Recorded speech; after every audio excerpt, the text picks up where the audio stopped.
Inauguré en 2008, le complexe des sciences de la vie de l'Université McGill est un centre de recherche de pointe en recherche biomédicale. Or, les nouveaux pavillons du complexe, le pavillon Bellini et le pavillon de recherche sur le cancer, sont également des modèles en matière de construction durable. Le Conseil du bâtiment durable du Canada vient de leur accorder le niveau de certification Or du programme LEED, une référence internationale qui récompense la conception, la construction et l'exploitation de bâtiments durables. Pour la génération d'étudiantes, les gens qui sont plus jeunes que 30 ans, toute la question de l'environnement, du développement durable est très importante. L'université, pour pouvoir être conséquent par rapport à ces questions-là, doit être perçue non seulement comme responsable dans la question de l'environnement, mais aussi comme institution qui est à l'avant-plan par rapport aux politiques, aux principes de développement durable. Le complexe des sciences de la vie devient ainsi le premier ensemble de laboratoires d'une université québécoise à obtenir la certification Or. La particularité d'un édifice laboratoire est qu'il y a un énorme changement d'air à cause des hôtes de laboratoire qui évacuent l'air de l'immeuble, à cause de la nécessité de fournir de l'air nouvelle à 100%, sans recirculation d'air, fait en sorte qu'on gaspille beaucoup d'énergie parce qu'on évacue l'air chaud, chauffé de l'immeuble. Le défi, donc, dans le contexte LEED, c'est de pouvoir récupérer cette énergie-là. Un ensemble de hôtes capte les vapeurs nocives et favorise une importante circulation de l'air. Des capteurs de présence permettent de ralentir cette circulation de l'air lorsque des espaces sont inoccupés. L'efficacité énergétique passe également par un système de récupération de la chaleur de l'air extérieur et des systèmes de chauffage, de ventilation et de climatisation équipés de variateurs de vitesse.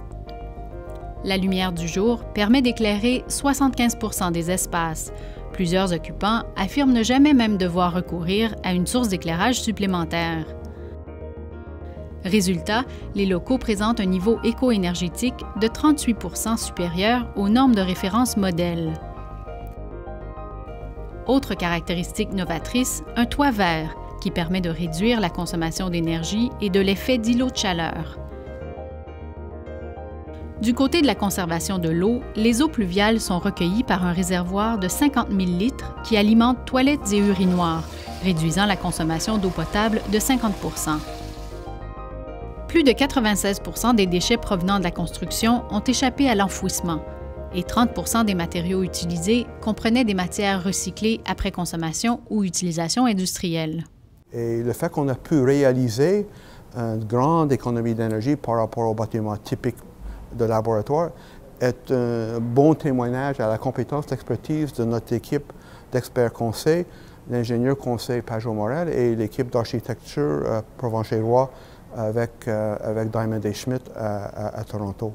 Le complexe des sciences de la vie, qui comprend également les anciens pavillons McIntyre et Stewart, accueille des centaines de chercheurs et d'étudiants au cycle supérieur et postdoctoraux des facultés de médecine et des sciences. L'un des principaux objectifs du nouveau complexe était de faciliter la collaboration entre tous ces chercheurs.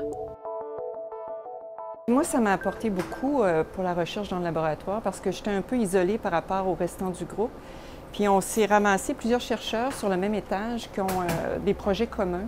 Fait que moi, ça permet de travailler plus facilement avec mes collègues avec qui je travaille depuis de longues années. Mais là, c'est mes voisins, ils sont juste à la porte à côté. Pour les étudiants aussi, ça permet une interaction qui est beaucoup plus facile là, entre les étudiants, avec les chercheurs, puis de partager l'équipement aussi, ça aide beaucoup parce qu'on a de l'équipement qui coûte très, très cher. Puis si on ne peut pas le partager, finalement, on ne peut pas l'acheter. Hein. Fait que c'est génial. Moi, ça a changé vraiment depuis 3 ans que je suis ici. Là, je suis vraiment contente d'être ici. Et donc, on a créé des espèces de conversations dans les corridors, des endroits où les gens pouvaient se coincer, se rencontrer spontanément, peut-être faire un échange, écrire sur le tableau noir, discuter des problématiques de façon non organisée, spontanée. Même chose pour les petits lieux de discussion qui sont proches au corridor.